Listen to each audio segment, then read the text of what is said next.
कहानी की शुरुआत में हमें दो लड़कियों को दिखाया जाता है जिनका नाम हंटर और बैकी था। ये दोनों लड़कियां 2000 फीट ऊंचे एक टावर पर फंसी हुई थी। इनके फोन्स में नेटवर्क भी नहीं था, इसलिए वो दोनों किसी को कॉल करके मदद भी नहीं मांग सकती थी। इससे भी बुरी बात ये थी कि ये टावर एक रेगिस्तान के बीचों बीच था, इसलिए आसपास किसी का उन्हें देख पाना भी मुश्किल था। और तो और अगर इन दोनों में से कोई नींद लेने की कोशिश करती तो गिद्ध इनके पास आकर इनके मांस को खाने लगते। अब ये लड़कियां इस टावर पर कैसे फंसी और क्या ये इस टावर से बच पाई या मारी गई, चलिए देखते हैं हमारी आज की इस कहानी में। तो कहानी की शुरुआत में बैकी अपने हस्बैंड डैन और अपनी सबसे अच्छी दोस्त हंटर के साथ माउंटेन क्लाइंबिंग कर रही थी। तभी डैन को एक छोटी सी केव दिखती है जिसमें वो अपनी ग्रिप बनाने के लिए उसमें हाथ डाल देता है, लेकिन अचानक ही उस केव में से एक पंछी बाहर निकलता है जिसकी वजह से डैन अपना बैलेंस खो देता है और नीचे गिरने लगता है, लेकिन सेफ्टी वायर से बंधा होने की वजह से वो बच जाता है। यहाँ पर डैन माउंटेन को पकड़ने की कोशिश करता है। हंटर और बैकी उसकी मदद करने के लिए उसके पास आ ही रही थी कि तभी डैन की सेफ्टी वायर टूट जाती है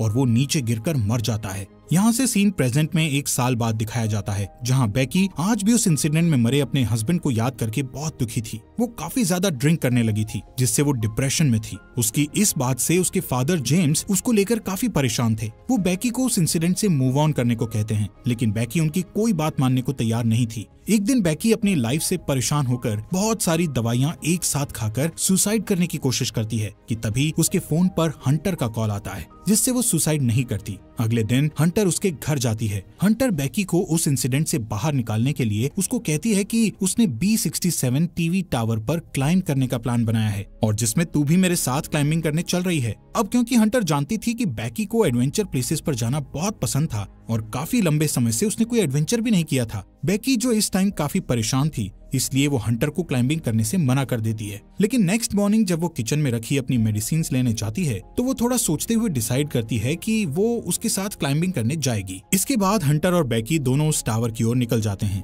रास्ते में बैकी हंटर के फोन में उसकी कुछ पुरानी फोटोज देखने लगती है। जैसे ही वो स्क्रॉल करते हुए आगे और फोटोज देखती है तो हंटर की एक फोटो में वो नोटिस करती है कि हंटर के कंधे पर एक लड़के का हाथ था। बैकी हंटर से उस लड़के के बारे में पूछती है, लेकिन हंटर उसे कुछ भी बताने से मना कर देती है। तभी यहाँ बैकी के फोन पर उसके फादर का कॉल आता है, लेकिन वो कॉल पिक नहीं करती। काफी देर ड्राइव करने के बाद वो एक होटल में रात गुजारने के लिए रुकते हैं। डिनर करते वक्त बैकी को पता चलता है कि हंटर अब एक यूट्यूब व्लॉगर है और यूट्यूब रेवेन्यू से ही वो अपनी ट्रैवलिंग का खर्च उठाती है। इसी दौरान बैकी की नजर विंडो के बाहर उस टीवी टावर पर पड़ती है जहाँ पर वो दोनों जा रही थी। हंटर बैकी को बताती है कि ये टावर यूनाइटेड स्टेट का चौथा सबसे ऊंचा टावर है। नेक्स्ट मॉर्निंग बैकी और हंटर अपनी कार में बैठकर अपना सफर जारी रखती हैं। यहाँ पर हंटर ड्राइविंग करते करते ही अपने यूट्यूब चैनल के लिए व्लॉग बनाने लगती है, जिसमें वो अपने व्यूअर्स को बताती है कि वो अपनी बेस्ट फ्रेंड के साथ उस टीवी टावर पर चढ़ने वाली है। इसके बाद फाइनली वो दोनों उस टीवी टावर के पास पहुंच जाती हैं, जहां उन्हें गेट पर एक डेंजर साइन के साथ ताला लगा हुआ मिलता है। यहाँ से वो दोनों गाड़ी को छोड़कर पैदल ही आगे जाने लगती हैं।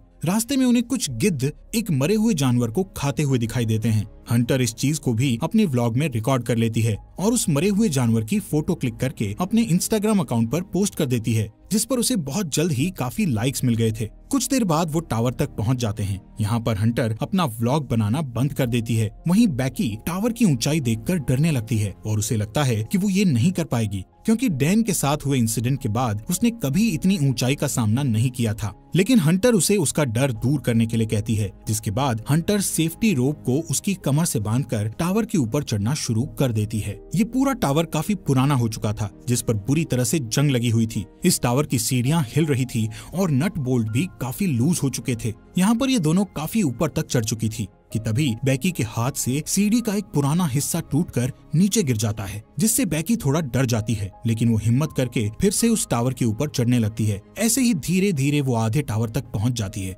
यानी 1000 फीट ऊपर, जहाँ से शहर काफी छोटा दिखाई दे रहा था। ये दोनों यहाँ पर कुछ देर आराम करती हैं और पानी पीने के बाद फिर से क्लाइंबिंग करने लगती हैं। थोड़ी देर बाद वो 1800 फीट ऊपर पहुँच चुकी थी और अब उन्हें सिर्फ 200 फीट ही ऊपर चढ़ना था। बैकी इतना ऊपर चढ़कर काफी डरने लगती है, क्योंकि वहाँ हवा बहुत तेज चल रही थी और सीढ़ियां भी काफी पुरानी होने की वजह से हिल रही थी। वो हंटर से कहती है कि अब उन्हें वापस नीचे जाना चाहिए, लेकिन हंटर उसे बोलती है कि अब इतनी ऊपर आकर उन्हें हार नहीं माननी चाहिए, जिसके बाद वो वापस से ऊपर चढ़ने लगती हैं। यहाँ से टावर के ऊपर चढ़ने का रास्ता काफी खतरनाक था। रास्ते में लगी कुछ डिस्क को हंटर ने काफी आसानी से पार कर लिया था और अब वो बेकी को भी उन्हें पार करने में मदद कर रही थी। अब जैसे जैसे वो ऊंचाई पर जा रही थी वैसे वैसे हवा का प्रेशर भी बढ़ता चला जा रहा था, जिससे बेकी और ज्यादा डर रही थी। इसी बीच सीढ़ी के पुराने नट बोल्ट एक एक करके अपने आप निकलने लगते हैं, लेकिन इस बात से अनजान वो दोनों ऊपर चढ़ना जारी रखती हैं और फाइनली वो दोनों टावर के टॉप पर पहुंच जाती हैं,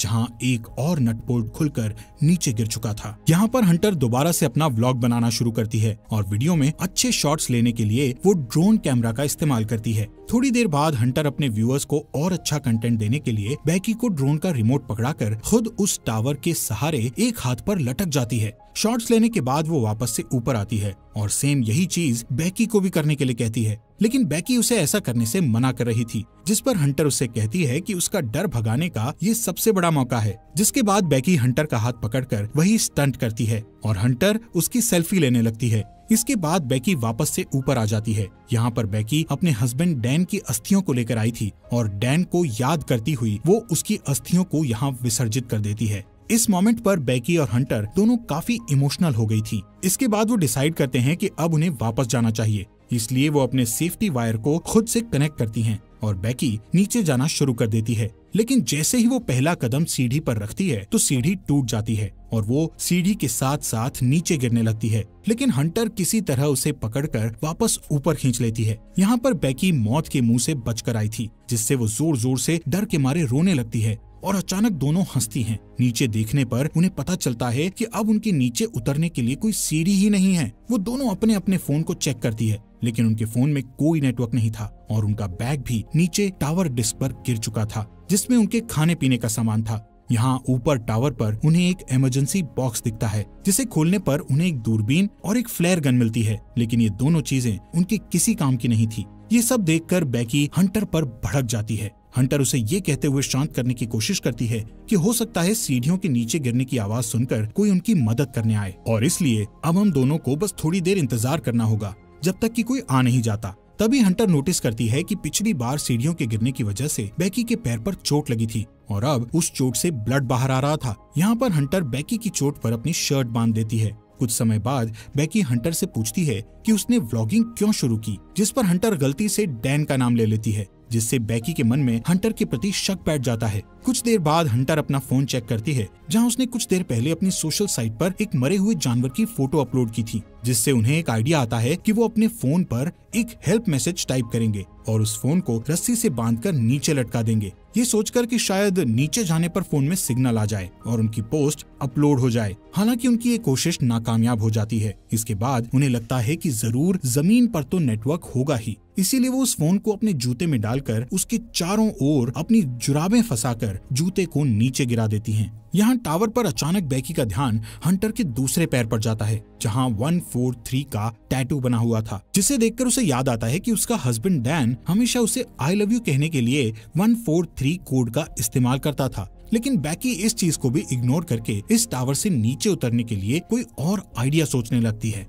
थोड़ी देर बाद उन दोनों को दूरबीन से नीचे जमीन पर टावर के पास से गुजर रहा एक आदमी और उसका डॉग दिखाई देते हैं, जिससे वो उस आदमी से मदद के लिए चिल्लाने लगती है, लेकिन इतनी ऊंचाई होने के कारण उनकी आवाज नीचे नहीं जाती। यहाँ नीचे हम देखते हैं कि हंटर ने जो फोन जूते में डालकर नीचे फेंका था वो पूरी तरह से टूट चुका था और अब उनका ये प्लान भी फेल हो चुका था। वो आदमी वहाँ से जाने लगता है। ये देखकर बेकी हेल्प के लिए चिल्लाते हुए अपने दोनों जूते उस आदमी पर नीचे फेंक देती है, ताकि उस आदमी का ध्यान ऊपर की ओर उन पर आ जाए। लेकिन वो आदमी ये नोटिस नहीं करता, क्योंकि वो किसी से कॉल पर बात कर रहा था। इसके बाद बेकी वो फ्लेयर गन चलाने लगती है, लेकिन हंटर उसे ये कहते हुए फ्लेयर गन चलाने से मना कर देती है कि अभी दिन का समय है, इसलिए किसी को भी फ्लेयर गन का पता नहीं चलेगा। इसी दौरान वो दो और आदमियों को वहाँ थोड़ी दूर नोटिस करती हैं, जो यहाँ पार्टी करने के लिए आए थे। उन्हें देखकर वो दोनों डिसाइड करती हैं कि थोड़ा अंधेरा होने पर वो इस फ्लेयर गन का इस्तेमाल करेंगी, ताकि वो लोग उन्हें नोटिस कर सकें। कुछ देर बाद रात हो जाती है और बेकी फ्लेयर गन का इस्तेमाल करती है,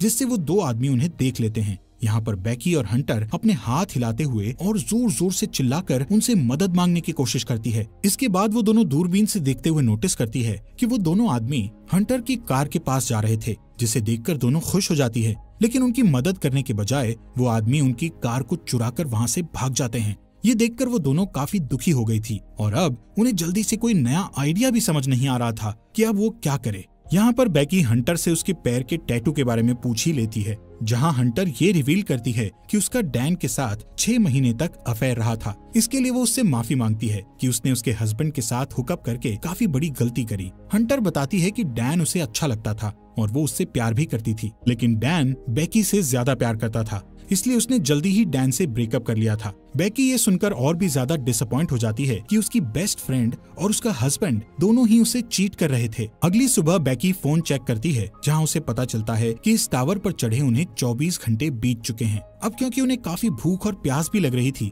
इसलिए हंटर डिसाइड करती है कि वो नीचे डिस्क पे जाके अपने बैग को लेकर आएगी, जिसके लिए वो सेफ्टी रोप को टावर से बांधकर नीचे उतरने लगती है। लेकिन डिस्क से थोड़ी दूर पर वो रस्सी छोटी पड़ जाती है, जिससे हंटर उस बैग तक नहीं पहुंच पाती। अब उसके पास कोई और चारा नहीं था, इसलिए हंटर अपने साथ बड़ी रस्सी खोलकर उस पर लटककर जंप लेते हुए डिस्क पर कूद जाती है। वो बैग को उठाकर उसमें से पानी की बोतल निकालकर पीने लगती है। इसके बाद वो अपनी सेल्फी स्टिक की मदद से बैग को रस्सी से लटका देती है और खुद भी कूदकर उस रस्सी को पकड़ लेती है। तभी बेकी उसे ऊपर खींचना शुरू करती है। यहाँ पर हंटर भी ऊपर चढ़ने लगती है और वो बस ऊपर पहुँचने ही वाली थी कि तभी उसके हाथ से रस्सी फिसल जाती है, जिससे वो तेजी से नीचे गिरने लगती है। ये देखकर बेकी की धड़कन एकदम से तेज हो गई थी, क्योंकि अपने हस्बैंड को खोने के बाद अब वो अपनी बेस्ट फ्रेंड को नहीं खोना चाहती थी। लेकिन जैसे ही बेकी डरी हुई नीचे देखती है तो हंटर उसे रस्सी पर लटकी हुई दिखती है। हालांकि हंटर के हाथों में काफी चोट लग गई थी, इसलिए बेकी अपनी पूरी ताकत लगाकर हंटर को टावर के ऊपर खींच लेती है।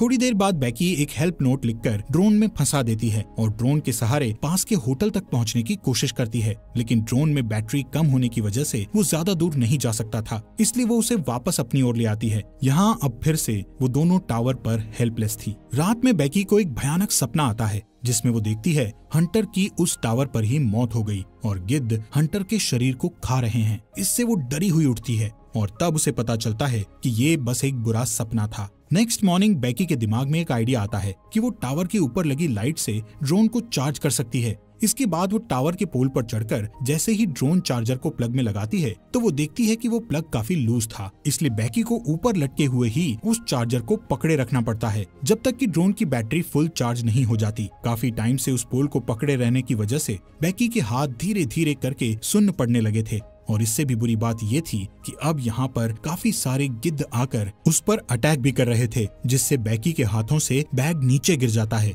थोड़ी देर बाद वो ड्रोन की बैटरी फुल चार्ज हो जाती है, जिससे बेकी नीचे आ जाती है। इसके बाद वो ड्रोन को होटल तक पहुंचाने की कोशिश करती है, लेकिन जब वो ड्रोन होटल तक पहुंचने ही वाला था तो उसकी टक्कर एक ट्रक से हो जाती है, जिससे वो बिल्कुल टूट गया था और उनको ड्रोन कैमरा से भी कुछ दिखाई नहीं दे रहा था। ये देखकर वो दोनों और भी ज्यादा डर गई थी, क्योंकि अब उनके पास बचने का कोई भी ऑप्शन नहीं था। वो थकी हारी उस टावर पर हार मानकर बैठ जाती है। शाम के समय वहाँ तूफान बनने लगे थे, जिससे उनका जिंदा रहना और भी मुश्किल हो गया था। यहाँ पर बेकी को बहुत तेज नींद भी आ रही थी, इसलिए वो वहीं सोने लगती है, लेकिन हंटर उसको सोने से मना करती है, क्योंकि उनके सोते ही गिद्ध फिर से उन पर हमला करने लगते। बेकी हंटर से उसका दूसरा जूता भी मांगती है, ताकि इस बार वो उसमें अपना फोन डालकर नीचे फेंक सके। हंटर उससे कहती है कि मेरा जूता तो नीचे डिस्क पर ही गिरा हुआ है। यहाँ से कहानी में एक बड़ा ट्विस्ट आता है और हमें पता चलता है कि जब हंटर नीचे डिस्क पर कूदी थी तो उसी टाइम डिस्क पर गिरने से उसकी मौत हो गई थी और उसके बाद से बेकी अकेले ही सरवाइव कर रही थी।